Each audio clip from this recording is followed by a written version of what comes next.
So recently, several states have adopted legislation similar to various offshore jurisdictions, which provide by statute various degrees of asset protection for a settler's interest as a beneficiary in a self-settled trust.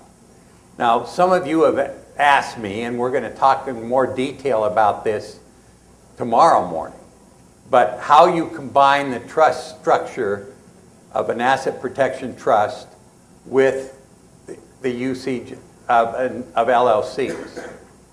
And the way you do that, and I'm not going to spend a lot of time right now, but the way you do that is you actually have the asset protection trust own the member interest in the LLCs.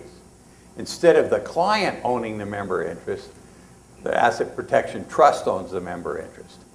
What that does is if a creditor gets a judgment against the settlor, they then have to go against the trustee of the trust in order to enforce the judgment and collect on the debt.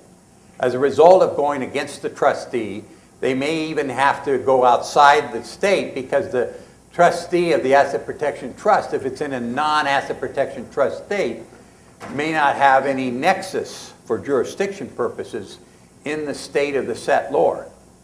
We use independent trustees that do not have any nexus in California for our asset protection trust. And we want them to be purely either in Nevada or Delaware or Alaska, wherever we set it up.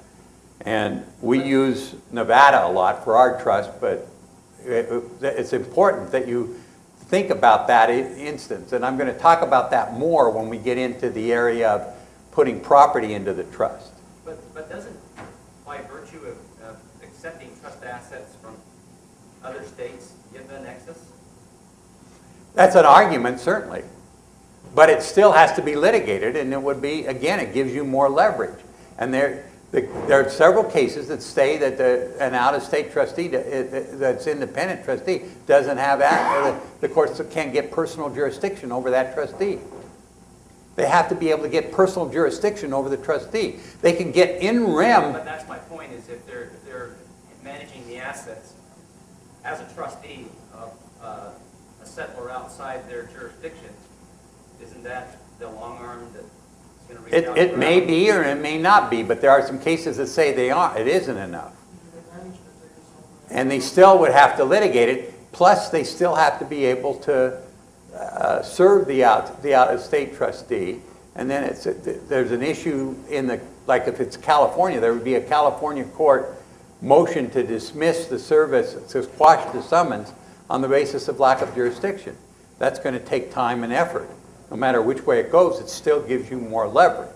And the assets in the meantime may have been transferred out of state.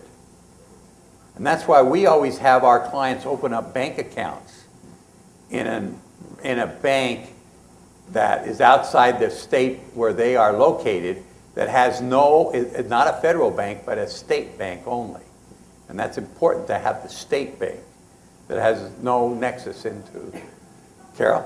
Well, I'm just thinking about Steve's comment, and if you do the LLC in a state that says it's converted into personalty, then would you be converting a California asset if it still would be a California resident that would hold that personalty? But I'm thinking just with like real estate. Has that real estate been converted to personal property? That's another issue that has to be litigated. If you put it in, and so if you put it in an out-of-state LLC, and even though it's California property, you can argue that it's now in the LLC, and that's personal property, the member interest. So that's another issue for jurisdiction. Wait a minute, just one person at a time. You're next. Go ahead. I would say only if a liability arose from the real estate itself, that you're not technically inside liability, which you have to worry, but not if you have an automobile accident. Right, and it's California resident. And the fact of the matter is that the court, if they would have in rem jurisdiction over the real estate itself.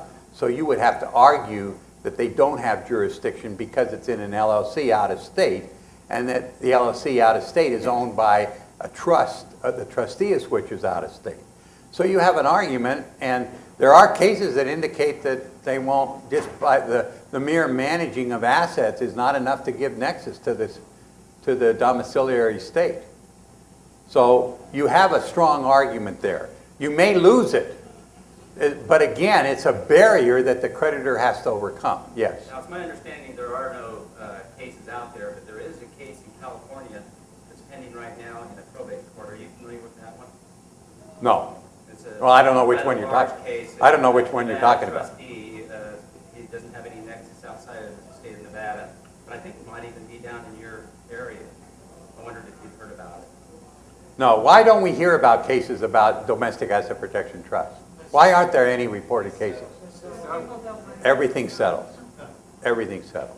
So the more arguments you have, the stronger the settlement. Exactly.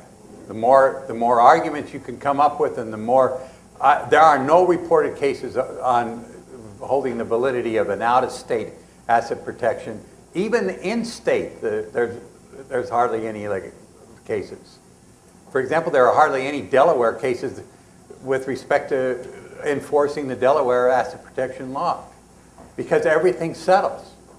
And the reason everything settles, the asset protection trusts have been around for over 20 years now, 22 years since the Delaware first enacted in 1997. There's been no reported case.